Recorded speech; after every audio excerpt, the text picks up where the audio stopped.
여러분들은 아틀란티스에 대해 믿으시나요? 만일 열린 마음을 가지고 이 주제에 접근한다면 과거 대서양에 거대한 대륙이 존재했다는 것에 대해 반증보다는 더 많은 긍정적 증거를 찾게 될 것입니다. 거의 2400년 전의 플라톤은 아틀란티스의 위치가 헤라클레스 기둥이 있는 해협의 서쪽이라고 묘사했습니다. 참고로 헤라클레스의 기둥은 현재의 지브롤터 해협입니다.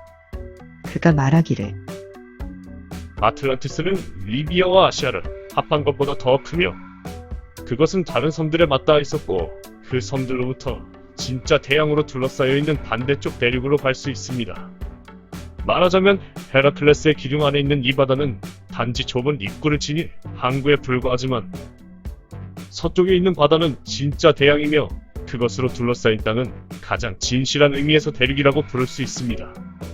그것은 아틀란티스라고 불렸으며 거대하고 경이로운 제국의 심장이었습니다.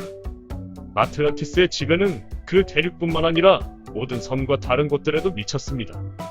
지진에 의해 가라앉은 다음부터 아틀란티스는 이곳에서 대양으로 항해하려는 항해자에게 건널 수 없는 진흙의 장벽이 되었습니다. 라고 하였습니다. 역사가들은 고대인들이 수천 년 동안 대서양을 얕고 진흙투성이며 어두운 바다로 기록하였다고 합니다. 예언가 에드가 케이시는 명상을 통해 아틀란티스가 세 번의 광범위한 대이변에 의해 부분적으로 무너지다가 결국은 사라지게 되었다고 말했습니다. 마지막 이변은 대략 기원전 1만 년에 발생했다고 했는데 이 시기는 플라톤이 마지막 파괴의 시기로 분명히 언급했던 때와 거의 일치하고 있었습니다. 대륙이 바다 아래로 사라져서 12,000년 동안이나 완전히 잊혀진다는 것이 너무 비현실적인 것 같은가요? 지질학자들은 현재 우리가 살고 있는 대륙이나 섬도 오랜 세월을 거치면서 솟아오르고 가라앉는 끊임없는 변화를 겪어왔다고 말합니다. 노르웨이, 스웨덴, 덴마크의 해안들은 최근 몇천 년 사이에 수백 피트나 솟아올랐습니다.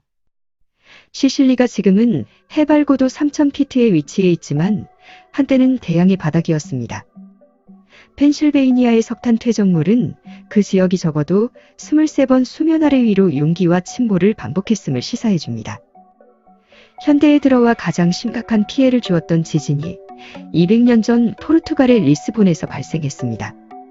포르투갈은 아틀란티스 대륙의 동쪽 해안과 가까운데요. 그 지진으로 6분 이내에 6만 명의 사람이 사망했습니다. 많은 사람들이 안전을 위해 대리석으로 된 선창으로 모여들었는데 그 선창이 갑자기 해수면 아래 600피트 지점으로 가라앉아 버렸습니다. 사람들과 함께 부근에 정박 중이던 많은 배들도 가라앉았는데 단 하나의 파편도 떠오르지 않았습니다. 동시에 모로코 마을의 땅이 갈라져 모로코 주민 10,000명을 삼켜버렸습니다. 격렬한 화산 폭발이 아조레스 제도와 서인도 제도에서 일어났는데 아조레스 제도는 과거 아틀란티스 대륙의 산정상이었던 곳이라고 추측되며 서인도 제도는 아틀란티스 대륙의 서쪽 끝입니다. 현재 살아있는 많은 사람들이 1902년에 일어난 마르티니크 섬의 펠레산 화산 폭발을 기억하고 있습니다. 그 화산 폭발로 인해 생피에르에 살던 3만 명 전원이 채 1분도 되지 않는 순간에 몰살했습니다. 거의 40년 전 에드가 케이시는 1968년이나 1969년에 아틀란티스의 일부가 비미니 해역에서 다시 나타날 것이라고 예언했습니다. 지난 수년 동안 탐험가와 지질학자들이 그 해역바다 밑에서 벽이나 건물처럼 보이는 구조물을 발견했다고 합니다. 1998년 아조레스 제도의 북쪽에서 끊어진 해저 케이블을 수선 중이던 프랑스 배가 해저 약 3,000m 깊이에서 유리질의 화산암 조각을 발견했습니다. 화산암은 오직 대기 중에서만 형성될 수 있는 것인데 용암이 물속에서 굳게 되면 수정 구조를 갖게 됩니다. 그 화산암 조각을 조사한 과학자들은 화산암이 분해되는데 15,000년이 걸리므로 그 지역이 15,000년 이전의 시기에 해면 위에 있었음에 틀림없다고 결론지었다고 합니다. 대서양에 존재했던 사라진 대륙에 대한 더 많은 증거는 콜롬비아 대학의 모리스 어윈 교수가 1949년에 발간한 보고서에 들어 있습니다. 어윈 교수는 탁월한 지질학자로서 대서양 탐사, 특히 대서양 한가운데에 있는 해저 산등성이 일대를 탐사했습니다. 그가 했던 많은 발견 중에 하나는 5,600m 깊이의 해저에서 끌어올린 선사시대의 해변의 모래였습니다. 그리고 그 지역은 육지로부터 거의 200km 떨어진 곳이었습니다. 모래는 오직 지표면에서만 형성되기 때문에 어윈 교수는 당신은 지상에 있던 그 땅이 3에서 4,000m 깊이의 해저에 가라앉았거나 아니면 한때는 해수면이 지금보다 3에서 4,000m 낮았음이 틀림없다. 라고 하였습니다. 그곳은 예전에는 바다 밑이 아니었으며 대륙 이동설도 대양 한가운데에 있는 해변의 모래를 설명하지는 못합니다. 해저 산맥, 해저 분지, 화산재의 여러 겹의 퇴적층이 대양 아래에서 발견되었습니다. 어윈 교수는 1000m 해저에서 대서양의 과거 역사를 말해주는 흥미로운 암석을 발견했다. 대륙의 일부였던 것이 틀림없는 그런 종류의 화강암과 퇴적암이었다. 우리가 이곳에서 끌어올린 모든 암석들은 둥그스름했고 깊게 긁힌 자국이 있거나 줄무늬가 있었다. 우리는 또한 덜 굳은 이암을 발견했는데 그것들이 어떻게 이곳에서 발견될 수 있는지 더 연구해서 풀어야 할 수수께끼이다. 라고 하였습니다. 허드슨 강이 뉴욕 항해 입구에서 대륙 동쪽으로 190km에 이르는 협곡을 가지고 있다는 것이 밝혀졌습니다. 더욱이 그 협곡은 깊은 바닷속으로 수백 킬로미터나 더 연장되어 있었습니다. 어윈 교수는 만일 이 협곡들이 건조한 땅에서 강물의 침식작용으로 형성된 것이라면 북아메리카의 동쪽 해안지방의 높이가 한때는 현재보다 3,000m 이상 더 높았다가 그 이후에 가라앉았거나 아니면 해수면이 지금보다 3,000m 아래쪽에 위치해 있었다는 것을 의미한다. 라고 하였습니다. 확실히 이것은 선사시대의 대이변으로 인해 광대한 육지가 바다에 잠겼고 그에 비례하여 일부 지역이 융기되었음을 보여주고 있습니다. 예를 들면 지질학자들은 물속에 잠긴 동굴을 증거로 버뮤다의 해수면이 한때는 지금보다 18에서 30m 정도 낮았었다고 말합니다. 미 대륙의 식물과 동물의 분포도 대서양에 한때 거대한 대륙이 존재했었다고 무언의 증언을 하고 있습니다. 아마 가장 인상적인 증거는 씨가 없고 꺾꽂이로도 번식시킬 수 없는 바나나일 것입니다. 바나나가 씨 없는 품종으로 개량되기 위해서는 아주 오랜 기간 동안 주의 깊게 재배되어야 했으며 주로 아프리카와 아메리카 대륙의 열대 지역에 분포되어 있습니다. 온대지방에서는 바나나의 뿌리가 살지 못합니다. 그래서 바나나의 경작이 아틀란티스에서 시작되었고 거기서부터 동서로 인접한 아프리카와 아메리카 대륙으로 전파되었다고 추측하고 있습니다.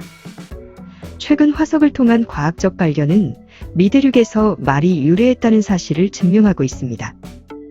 그러나 스페인 정복자들이 16세기에 미대륙으로 말을 들여올 때까지는 아메리카 인디언들은 말을 알지 못했습니다. 야생말들이 고대에는 이어져 있던 육지를 통해서 아틀란티스에서 유럽과 북아프리카로 건너가지 않았을까요? 선사시대의 북미 대륙은 현재와는 전혀 다른 모양이었습니다. 왜냐하면 고래의 뼈가 해수면보다 150에서 180m 높은 지역인 미시간, 뉴햄프셔, 몬트리올 등지에서 발견되었기 때문입니다.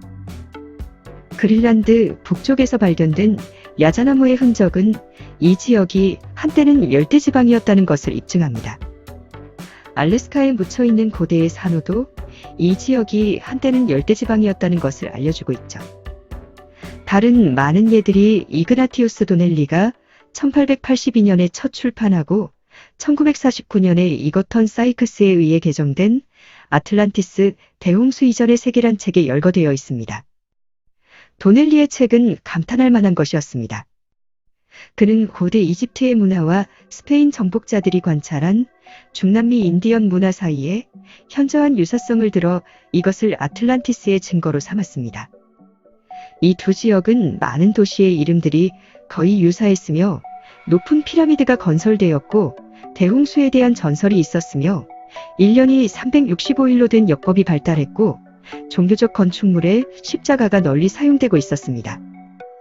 이것들은 모두 아틀란티스의 기원을 두고 있는 것들로서 아틀란티스로부터 동서로 퍼져나갔던 것이었습니다. 그리고 버뮤다 삼각지대가 아틀란티스가 가라앉은 대서양 부근이라고 합니다. 2012년 10월 22일 캐나다 탐사팀이 잠수 로봇을 이용해 버뮤다 삼각지대 내에 쿠바와 가까운 지점에서 수중 도시를 발견했다고 발표하였습니다. 당시 해저 700m 지점에서 발견됐다는 도시에는 최소 4개의 자이언트 피라미드와 웅장한 스핑크스, 그리고 기타 건축물이 보존되어 있으며 피라미드 중 한 개는 크리스탈로 제작된 듯하다고 보도되어 화제를 끌었습니다. 참고로 아틀란티스는 크리스탈 제작 기술이 매우 뛰어났다고 합니다. 탐사팀 관계자는 중미 선사 시대에 만들어진 도시가 분명하다. 테오티후아칸처럼 상당히 발전한 문명을 가진 도시나 국가였던 것 같다. 라고 발표했고, 문자가 새겨진 바위가 존재하여 서양의 고도의 문명 발달군이 가라앉은 것 같다고 밝히기도 했습니다.